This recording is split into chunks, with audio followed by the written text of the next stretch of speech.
Hey, what's up guys? Welcome to the What a Deck profile for the Dark Kozmo Stun deck. I'm going to go through everything in here, and then I'll explain how it works. So we're running 3 Kozmo Dark Planet, 2 Kozmo Dark Eclipser, 1 Kozmo Dark Destroyer, 1 Kozmo Forerunner, 1 Kozmo Slipstrider, 3 Kozmo Dark Lady, 3 Kozmo Wicked Witch, 3 Juraghetto, 3 Kozmo Farmgirl, 1 Kozmo Strawman, and 3 Kozmo Tin Can. For the spells, we have 3 Allure of Darkness, 1 1-for-1, 3 Terraforming, 3 Gold Sarcophagus, 3 Kozmotown, and for our traps, 3 Kozmo Joe.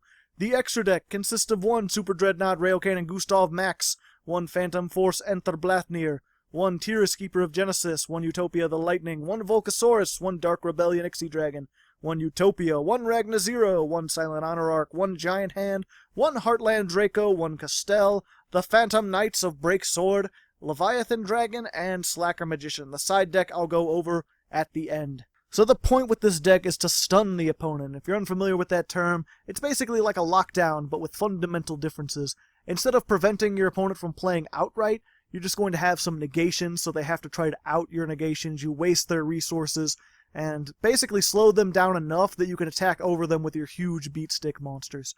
We accomplish this with the triumvirate of Dark Planet, Dark Eclipser, and Dark Lady, which is why Dark is in the name.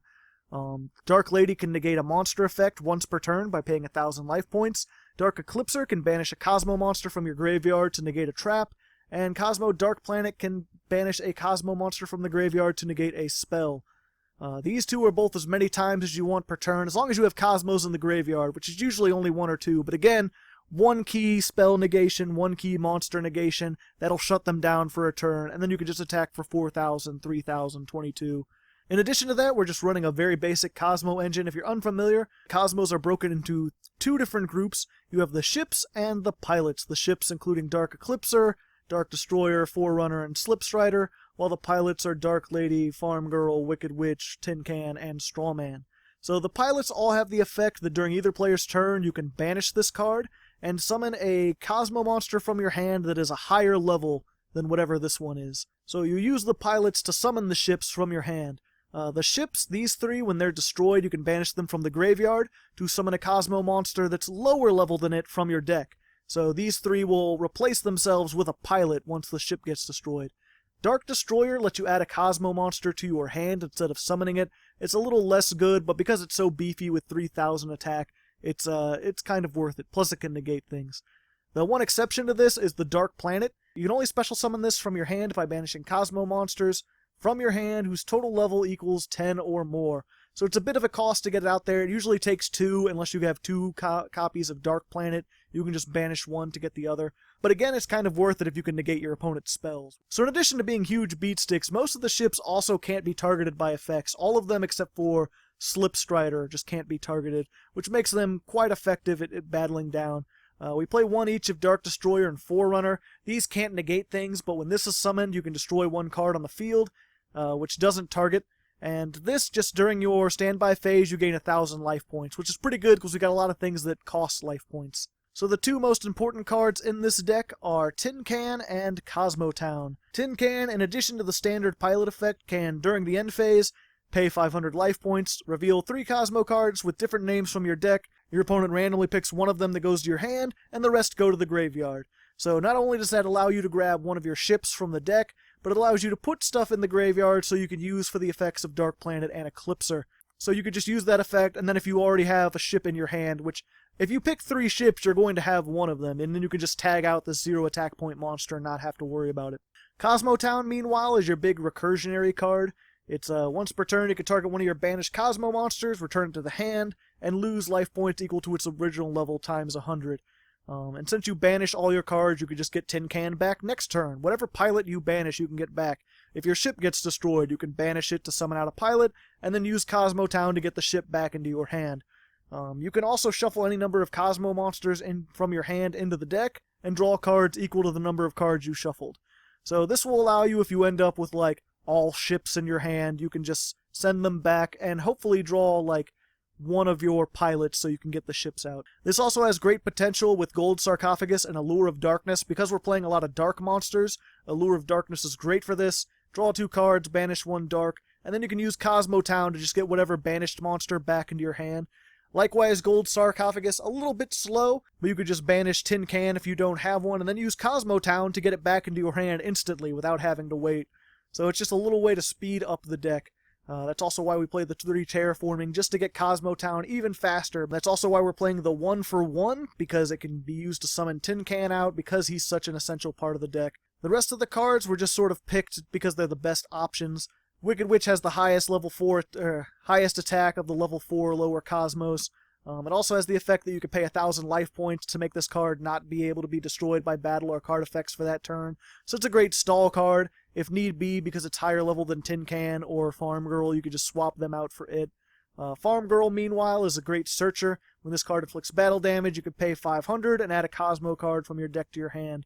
And of course, if you do that in the battle phase, you can add a Dark Destroyer, and then tag out Farmgirl in the battle phase, summon the Dark Destroyer, and attack again. To aid with that, we have Jurigetto, who also helps with just like getting over Blue Eyes, another big 3,000 plus. This is during either player's battle step, special summon this card from your hand and gain 1,000 life points. It also has the effect that during either player's turn, you contribute this card, target 1 face-up monster you control, and it gains 1,000 attack. So it's just a great way to bump your Dark Destroyer up to 4,000, Dark Lady up to 3,200, just good in general. I don't think I mentioned it, but when Slip Strider is summoned, you can destroy 1 spell trap on the field, so it's a little bit of spell trap removal. A lot of people will play more than one of these, that's why I got 2 in the side deck against high spell trap decks.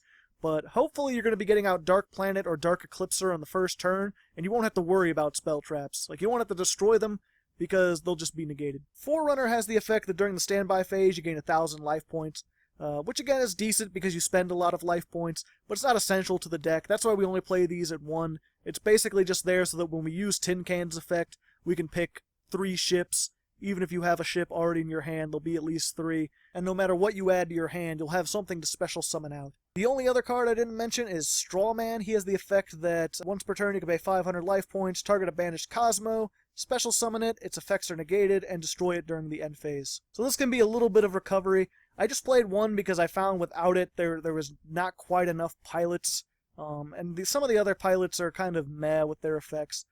This one can be good. It can be good recovery, especially if you have something like a Dark Destroyer that's banished and you don't have Kozmotown. You could summon it. It's a 3,000 beater. Even if its effects are negated, you could still activate the effect when it's destroyed. You can banish it and summon out something else. So it's still pretty useful. The extra deck is just a big toolbox. We've got some rank 10s if you get 2 Dark Planets and you need to burn for whatever reason. We have rank 9s if you get 2 Eclipsers. 5s because if you get 2 Dark Ladies or a Dark Lady and a Slip Strider. 4s because Jurigetto you can summon during the battle phase, so if you really need to, you can like normal summon Wicked Witch, go into the battle phase to special summon this, and then in main phase 2 make like a 101 or something. We also have level 3s and level 1s, but we rarely get more than one of them out. Well, I rarely go into the extra deck at all, but it's always good to have the option. Oh, and I forgot to mention Kozmo Joe. This is your other removal. You can target 1 Cosmo monster you control, destroy it, and if you do, banish 1 card your opponent controls or in their graveyard. So this is just doubly good. If you use it on a ship, obviously you're going to be able to either search or just summon out something else, and you get to banish theirs, so you're not going minus when you use this. The side deck I would recommend, as I said already, the 2 Slip Striders for spell trap heavy decks. If you're really heavy on traps and they're running a lot of Solemn cards, then Twin Twister's probably better, because you have to banish Cosmo cards from the graveyard for effects. Discarding is not like too bad for this deck, but you generally want to go first so you can lock down quickly, and you generally need all the cards you can, so I wouldn't main deck it. If they're not running any traps at all, you can always get rid of the Dark Eclipsers and just run 2 more Forerunners. If they're really heavy on traps, you can get another Dark Eclipser, especially if it's like Mirror Force deck where the traps aren't negating your summons. If you don't have to worry about getting over high attack point monsters, then Ghost Ogre and Snow Rabbit's a pretty good side deck card. It's just another hand trap. And then finally we have Cosmorning. This is monsters that are destroyed by battle with Cosmo monsters are shuffled into the deck instead of going to the graveyard. This is a big anti like Burning Abyss, anti-Phantom Knights, anything that really needs to be in the graveyard this is really good against. I couldn't justify main decking it because Kozmojo was just so much better. But against certain decks that have a lot of floating potential that really need the graveyard, this could be a much better choice if you want to swap out your Cosmojos. And Storming Mirror Force, not really a side deck card, just something I'd suggest experimenting with if you're having trouble, like, keeping things on the field. Sometimes you can brick if you get all your ships, and this can be a good like replacement for Kozmo Joe again, depending on what you're going against. Regardless, that's your profile for this week. I hope you enjoyed. Not the best Kozmo deck, but you know, it's interesting. I tried to go a little bit different than a lot of the Fire King Cosmos and the Pure Cosmos that I've seen before, and I like it. Next week, I'll be doing something I have done before, revisiting an old deck. You'll have to tune in to find out which one. Or you could just look back at what I did about a year ago this time. Either way, until then, good luck, have fun.